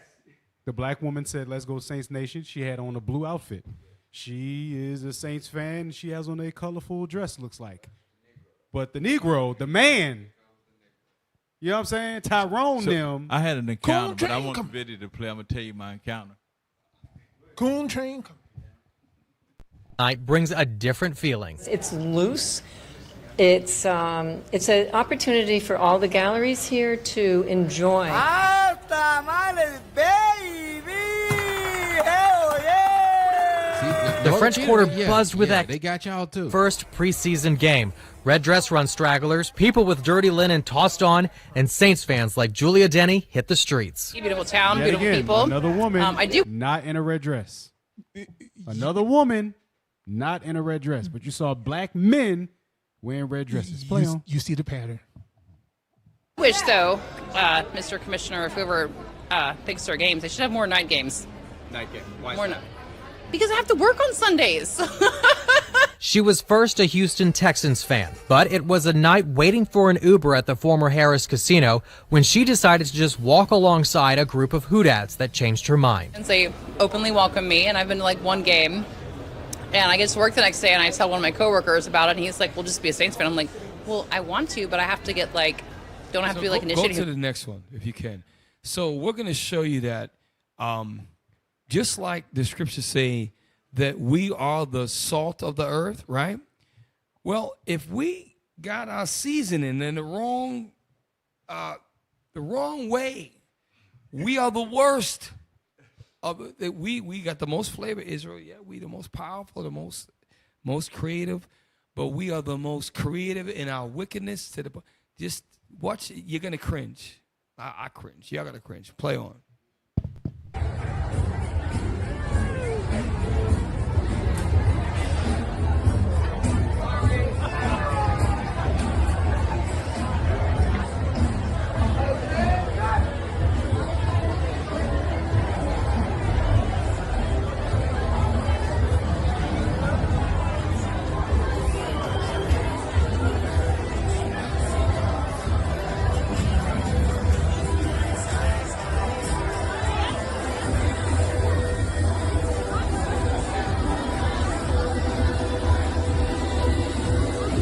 Pause real quick. You know why when we see our brothers in dresses, we know as the Israelites that they're the sons of God. When I see the other nations, it does not bother me at all.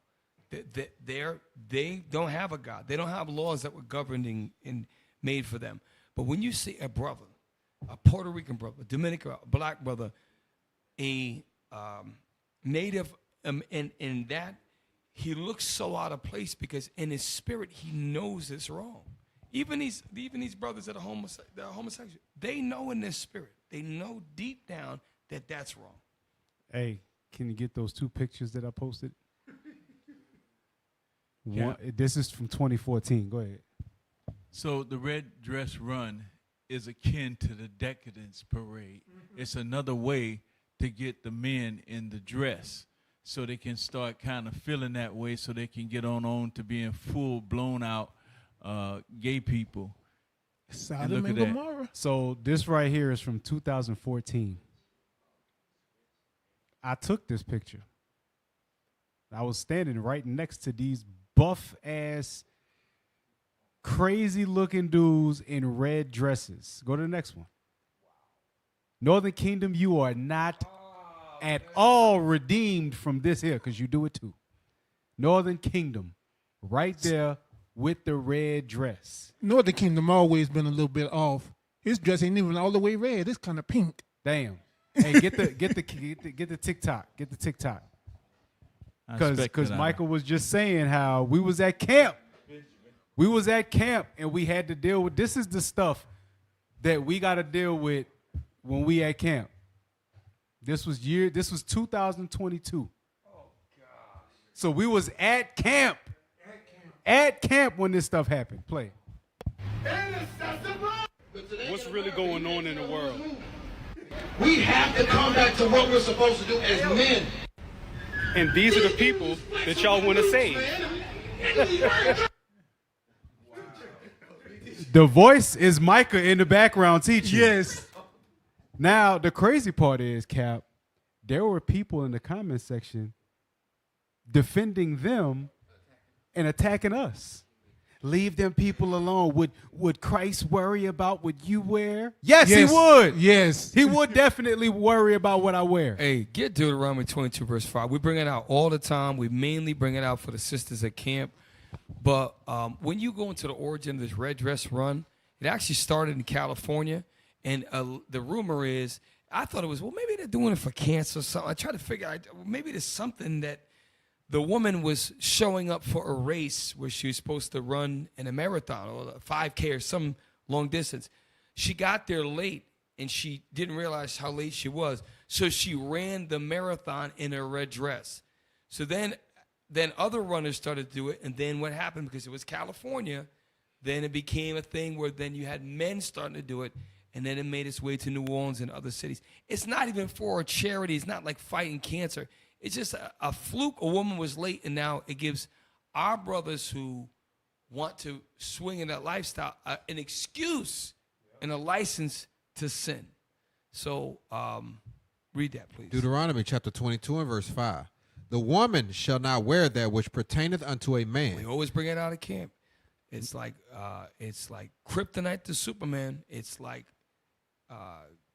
light to a vampire. They hate it. Read on. Neither shall a man put on a woman's garment. So that's the law that Christ said, I have not come to destroy the law, okay, nor the prophets have not come to destroy but to fulfill. The law that Christ came to fulfill, he would die for the nation of Israel and replace the sacrificial covenant of animal sacrifice for the forgiveness of sins. Christ didn't do away with cross-dressing, if you will. He didn't do away with murder. He didn't do away with homosexuality, meaning women could lay with a woman. He didn't do away with, you can now have a clean face and eat whatever you want and lie and defraud your neighbor and commit adultery. He didn't do away with those laws. The law is the law of sacrifice. So we got to keep that law too.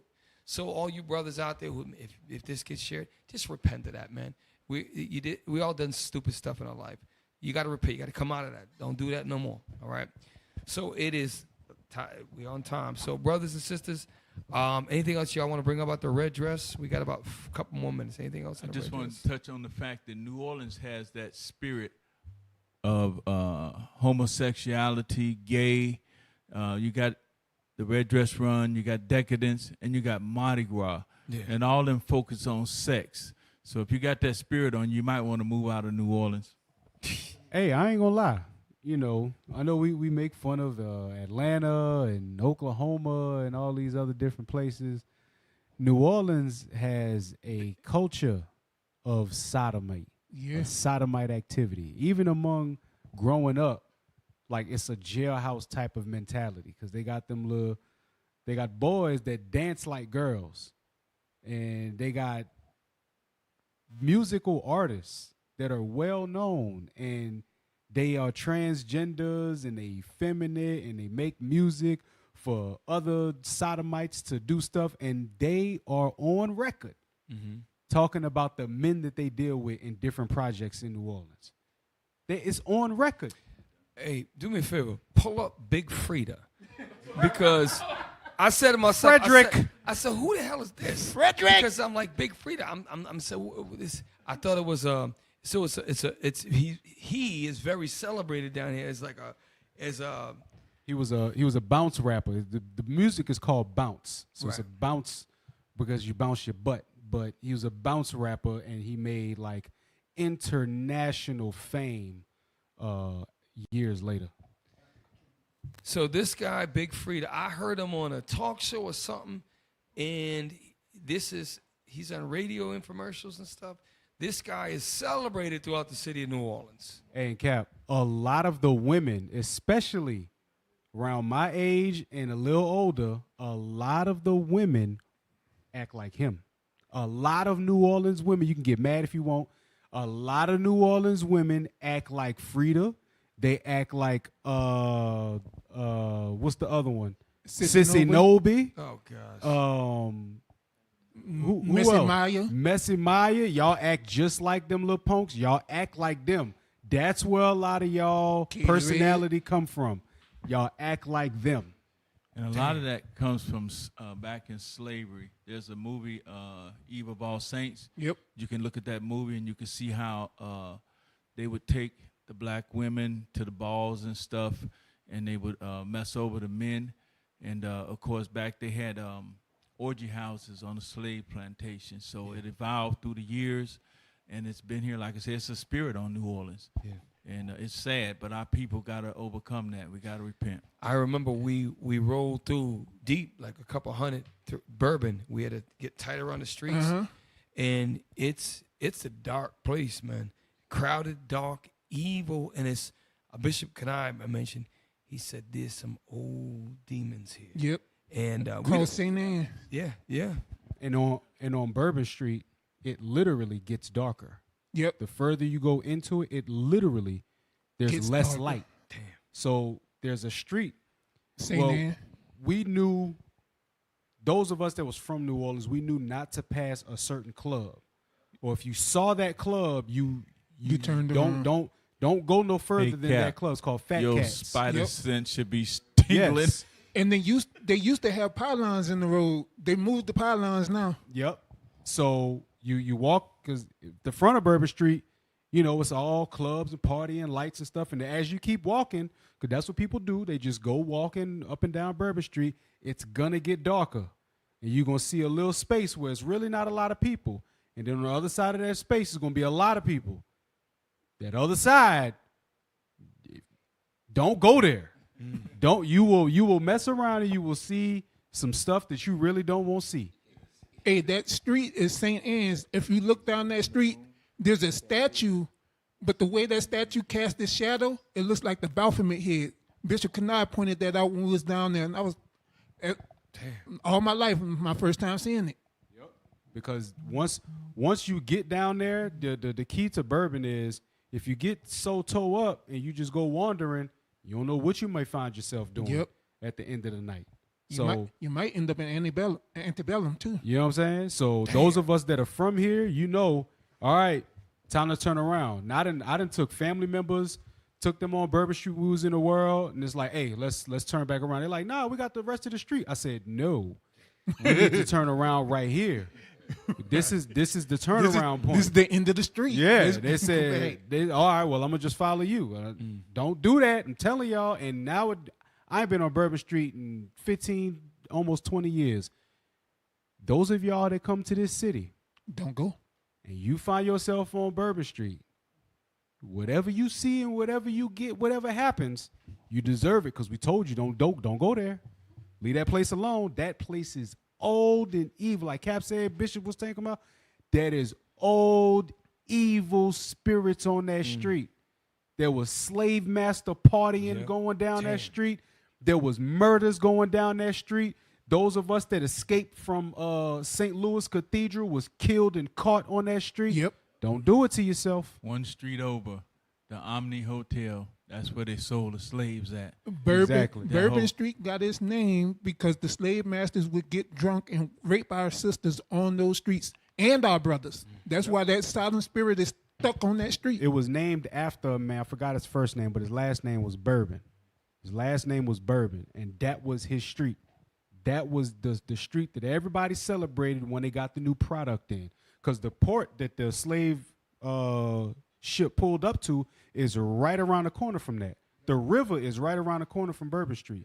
So they walk from the river into the St. Louis Cathedral, and the St. Louis Cathedral is one of the few places in New Orleans that have a basement. And what was in the basement? Us. We was the ones in the basement. And they went and celebrated on Bourbon Street they new product that they got. And they would do whatever with us. And that comes all the way from Spain. What they used to do to us underneath the churches. That's another lesson for another day. So the show, we got so much going on in the world with World War III, the Mossad bringing the end time war to come. And our people are caught up in red dress runs and huge fentanyl heist and distribution of product. We have to really, in these last days, examine ourselves. So, brothers, our job is big. Never take what you do lightly.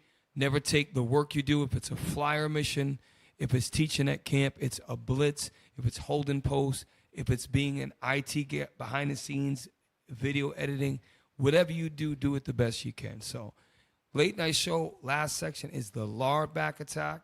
And with that, stick around, y'all. Stick around. Shalom. Yeah, you can tell by my gait that I'm all in. You can tell by my faith that I'm all in. Front line with the truth, I'ma fall in. Even if it's a dead end, going all for my calling. If I die for the truth, it's a win-win. And going to the end, going all in. Going all in. Hey, Shalom Israel, Most High, Christ bless. Captain Shem Lar back attack. And I got some good news and some bad news. The good news is, if you're red, lard ass, you still got a little bit of time. 30% body fat means you're obese, which means you're disgusting and also fat. If you're in the yellow, you are pre-obese, meaning that you're overweight and one step from being obese. Green, you know what I mean? You'll be all right. So, without further ado, let's hear from the white lady. Why is it so good to eat one meal a day? I've been telling you over and over again for you lard asses, you don't need any more food than once a day. Let her, there's a lot of, damn, sorry, y'all. A lot of great things. And she is going to tell you some of the things that happen in different hours of your daily one meal a day, the time in between. Play that. Every day we do one meal a day and we maximize that 24-hour mark. You're not only getting growth hormone that you hit at 13 hours, you're not only getting the ketones that you hit at 15, you're not only getting the autophagy that you hit at 17, but now you're getting intestinal stem cells that are being repaired over and over and over.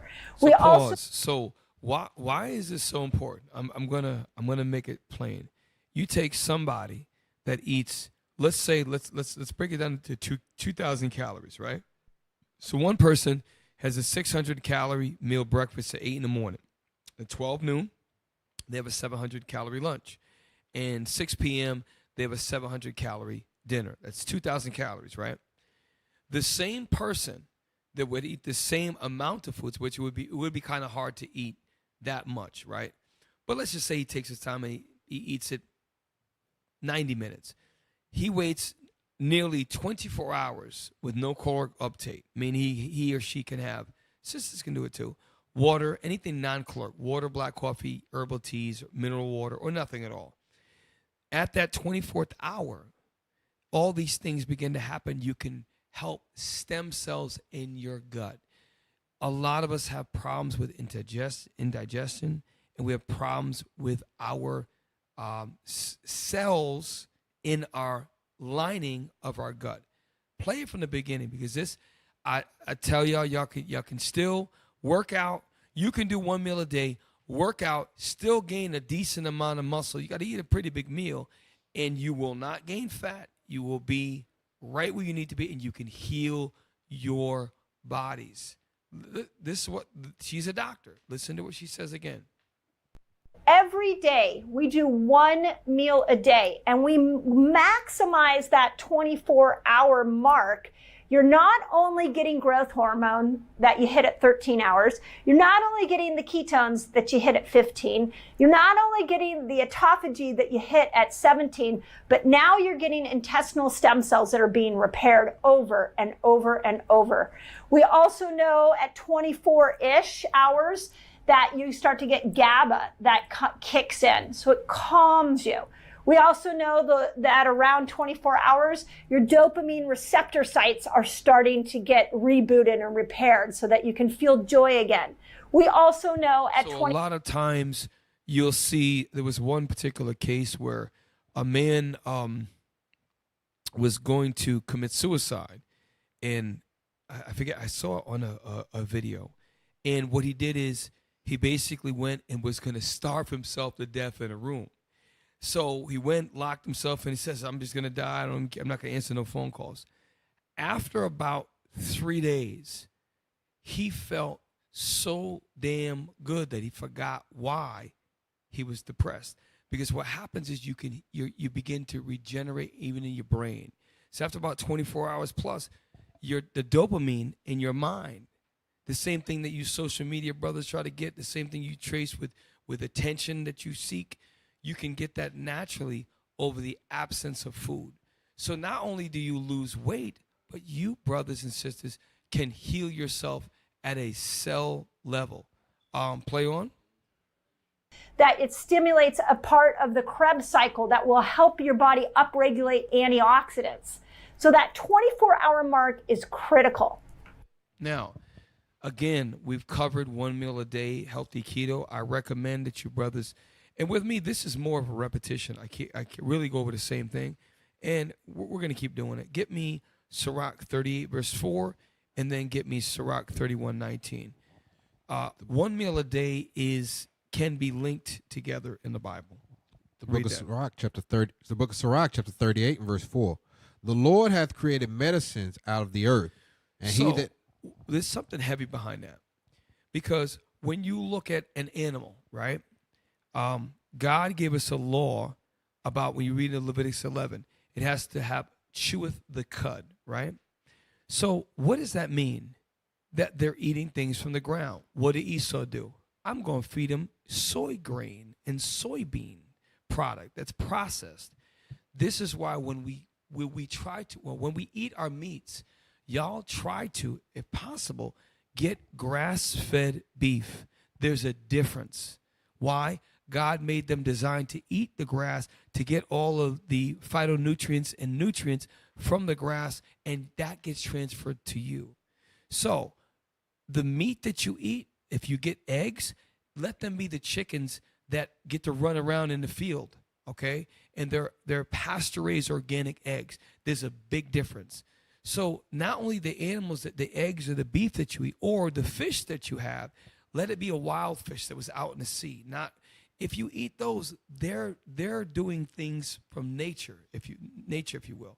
But the rest of the food you eat should be things from the ground. Single ingredient whole foods. That is what heals you. That's what we're supposed to eat in our window. Things from the ground. And the animals, which it's not a sin to eat animal. If you have beef, if you have chicken, let them be the best cut that you can get. Why? Because you're not eating 3 times a day. You can afford a little bit better quality if you're eating 1 time a day. And I encourage y'all to try it. Some of you brothers that are 100 pounds of weight, 80 pounds, 120, you cannot eat more than 1 time a day. Now, Sirach 31:16 through 19. And then we're going to watch a video. We're done, y'all. The book of Sirach, chapter.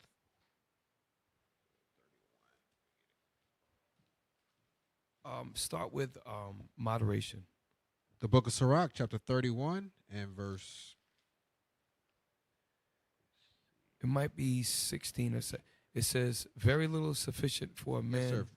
Sirach, chapter 31, verse 19. A very little is sufficient for a man well nurtured.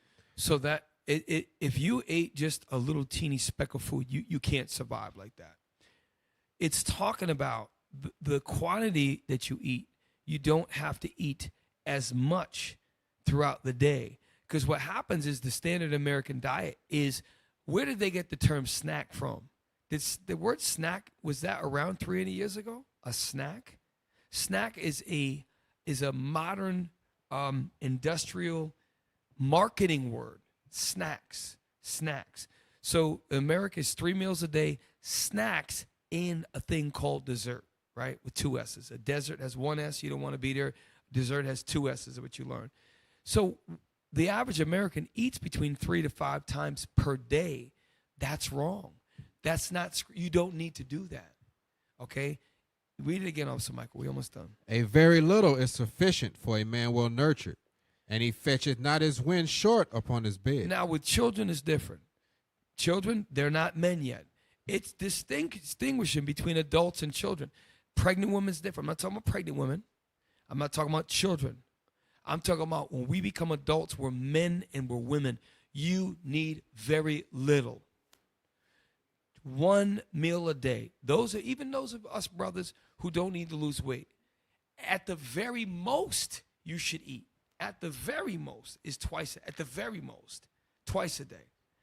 Try 1 time a day. And in that, if you're not going for weight loss, in that window, you can eat a lot of healthy foods, and you could eat pretty much as much as you want. You're not going to gain weight. Enjoy the food. Let it stretch out over hours or some change. And you will find in time, you will heal your body at many different levels. And you will not have malnutrition. You will not be starved. It will help. Anyways, last video, we're going to close out. Last video. This is an honest lard ass. He's obese, or he's actually morbidly obese. He's doing his walking, and he's going to tell you about his thoughts on being a big fat lard ass. I thought this was pretty honest for an Edomite. So I get excited every time I come across other big people who are adventurers. I'm noticing a theme that kind of frustrates me is that they get mad when average size hikers pay them a compliment, say, you know, you're doing great and all that stuff. By all means, you see me on trail. If you think I'm doing good, tell me. I appreciate it. I appreciate the feedback. I'm not exactly one of those fat activist types. I actively hate being obese, and we'll try my... You see that? That's what all fat people really think inside. They hate being obese, but they've created a culture called fat acceptance, plus size models, okay, for fat people to feel better about being sick, okay, being medically out of order. So I thought this was nice because all fat people and I don't care how nice of people they are, I don't care how good they make you feel, I don't care how nice they smile at you, every one of them doesn't want to be fat, and every one of them could do something about it. They just choose not to because there's a bunch of weak people around them that enable the crap out of them. Well, you're not going to get enabled from me, lard ass. Here's the deal. In 2 years or less, we're not going to have no more ranking men that's going to be obese. All praise to the Most High. We are going to be the fit camp. We're not going to be the fat camp. We're going to tear this kingdom down with a bunch of fit men of valor, soldiers, officers, captains, all the way. We're going to be fit all the way around. So that's my 2 cents. I'm tired as hell. Y'all, thanks for staying with us. Share our videos. With that, I'm Captain Shem Shalom. You can tell by my gait that I'm all in. You can tell by my faith that I'm all in. Front line with the truth, I'ma fall in. Even if it's a dead end, going all in. You can tell by the things I'm involved in. I can lose it all for my calling. If I die for the truth, it's a win-win. And going to the end, going all in. Hey, look, Israel, one more again. It's that time. Scan the QR code. Answer them 5 questions. Let the broadcasting technology team know that they suck. Or that they're doing a great job. It's up to y'all. Let them know.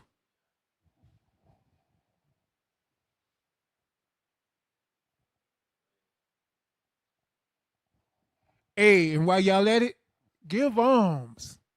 Hey, look, you can give alms to your local school by putting it in the envelope, dropping it in the alms box, or online via PayPal. If you want to give alms to Precept upon Precept, you can do so via PayPal at iuicaugusta.neworleans at israelunite.org.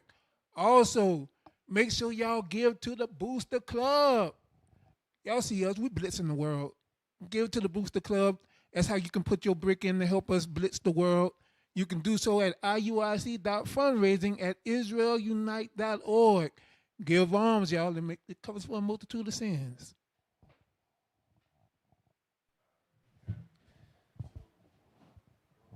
Hey, Shalom. Thanks again for joining us. Make sure y'all do us a favor. We just got the 27.4. We're trying to get to 30K. We're trying to push this truth. Y'all, those of you, a shout out to all the brothers and sisters who send me stuff. I know some might send some to the captain or officers. Send us stuff. We appreciate the ideas. It's tough. It's tough to do a show this late. All right, a lot of us, we got to work in the morning, and it's hard to do a late show. I know, but share it because some people may not be getting this news. Share the link. Okay, let them watch it on the way to work. It'll help us to grow, and they hopefully will be edified on some of the things that we covered. So with that, I'm Captain Shem. Captain Matt. Officer Mikael. Officer Yasa. Officer Micah.